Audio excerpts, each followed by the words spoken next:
Hello everyone and welcome to the lesson. The subject is Boardroom Dynamics for Certified Secretaries. We've been answering questions from the past paper that was examined in April 2023. So far we've done question 1 up to question 3. Today I'm going to answer question number 4, which part A reads, the broad substance of the Cadbury's report of 1992 emphasized that an approach based on compliance with voluntary code coupled with disclosure will prove more effective than a statutory code.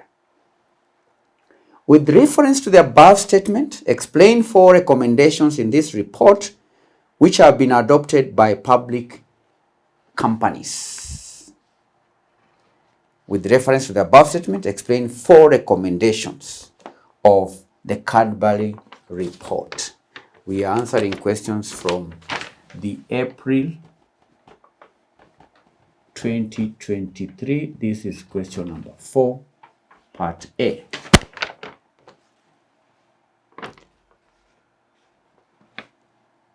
Four recommendations. That's the question. 4 recommendations of the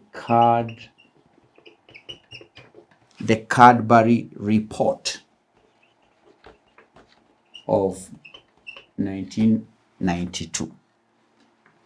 4 recommendations that have been adopted by public companies. The first one is in relation to the composition of the board. 1. Board composition. That is one of the recommendations that have been adopted by corporations. Board, number 1, board composition. The report recommended that boards should be composed of a balance of executive and non-executive directors, because non-executive directors bring independent oversight and diverse expertise to the board, reducing the concentration of power in the hands of the executive. The report recommended that a board should be composed of both the executive and the non-executive directors. The second recommendation is on the role of the executive directors. The role of non-executive directors. This report emphasized the importance of non-executive directors in providing an independent judgment on issues, especially related to executive remuneration and appointment of executive directors. The role of non-executive directors is very important as far as the Cadbury report is concerned. Role of non-executive directors. Another recommendation is in relation to the audit committee. Audit committee.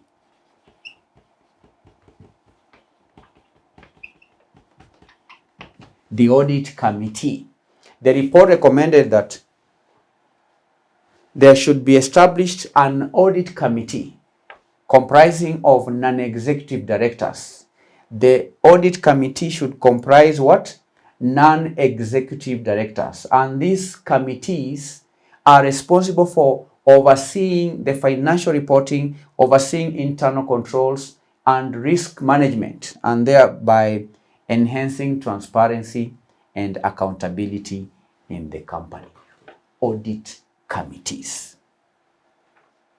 That is one of the recommendations of the Cadbury report. 4. Remuneration committee.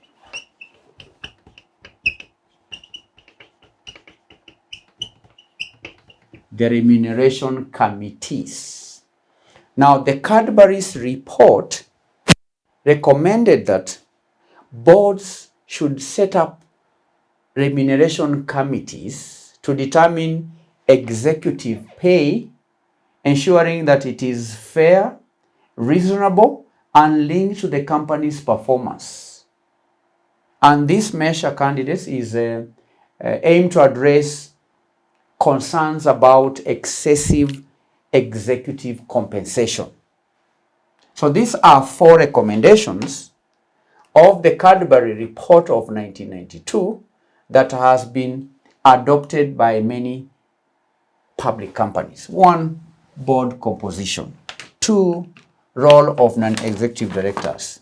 3, audit committees. And 4, remuneration committee. 4 recommendations. How many marks? 4 marks.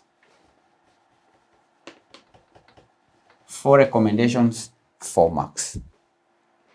Part B reads, examine 5 ways of ensuring effective board succession. 4 ways of ensuring effective board succession.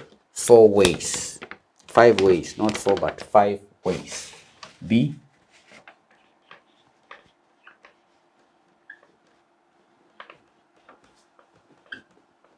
Five ways of ensuring effective board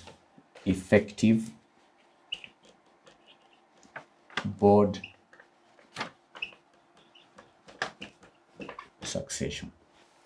The first obvious way is succession planning.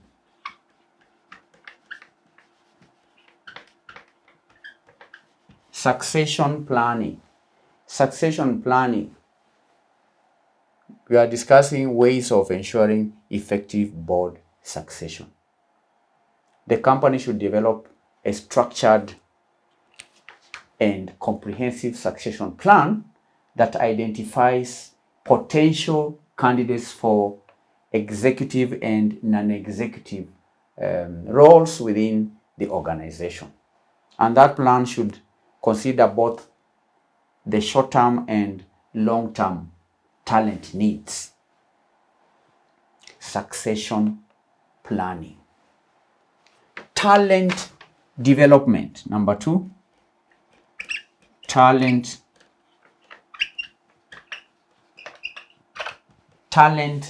development. The organization should implement leadership development programs, and the purpose of these programs is to groom and nurture potential successors. Such programs should provide training, should provide mentoring, should provide exposure to different areas of the business to prepare individuals for future leadership roles. Talent development. The managers should be developed. Talent, they should be trained. So that is another way of ensuring effective board succession. Talent development. 3, board evaluation. Board evaluation is yet another way of ensuring effective board succession. Board evaluation. The board should conduct regular board evaluations to assess directors' performance and also identify areas for improvement. Such evaluation process helps identify potential gaps. These are gaps in skills, gaps in experience that needs to be addressed during succession planning. Carry out board evaluation with the view of identifying any gaps, so that if there are any gaps, they can be filled, and that can help in effective board succession. 4, external search. External search, or we can say external recruitment. Recruiting from external sources. The company should consider external candidates when seeking to fill board vacancies. Why? Because external directors can bring fresh perspectives, can bring diverse expertise to the board. they can also complement the existing skill set. So that's another way of ensuring effective board succession. Recruit from external sources. Another way is what we call board diversity. Board diversity. The company or the board should promote diversity in the boardroom, including diversity in skill, experience, background, demographics, and so on. Why? Because a diverse board can foster innovative thinking and adaptability, contributing to effective succession, board succession. So these are 5 ways of ensuring effective board succession. Number 1, succession planning. Number 2, develop talent. Number 3, board evaluation. Number 4, external recruitment. Then lastly, board diversity. These are 5 ways, 5 marks. 5 ways, 5 marks. That is part B. Then part C reads, discuss 3 types of corporate culture. Types of corporate culture. I'll answer it here. Types of corporate culture. The first type, these are types of hierarchical culture. The first type is hierarchical. Hierarchical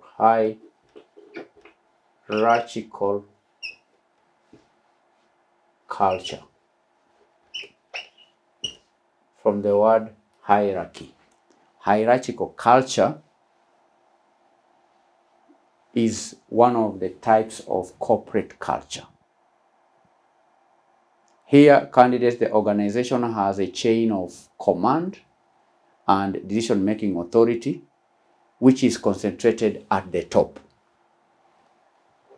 And such culture values compliance with rules and procedures and communication.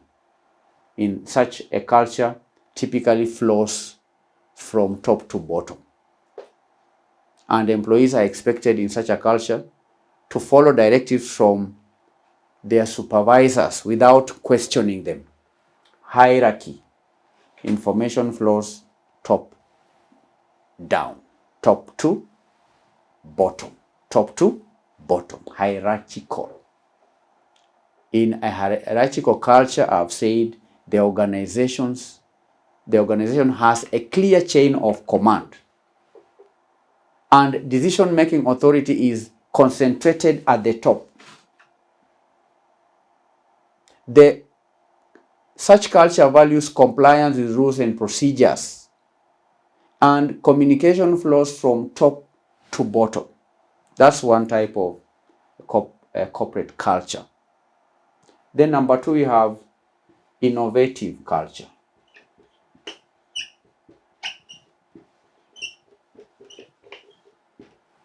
Innovative culture. Now, an innovative culture encourages creativity. It encourages risk-taking and continuous improvement. And in this type of culture, employees are empowered to think outside the box. They are encouraged to propose new ideas and experiment with the new approaches. And here, candidates, there is a focus on adaptability and embracing change in order to stay ahead of the competition. Innovative culture, thinking outside the box. 3, customer-centric.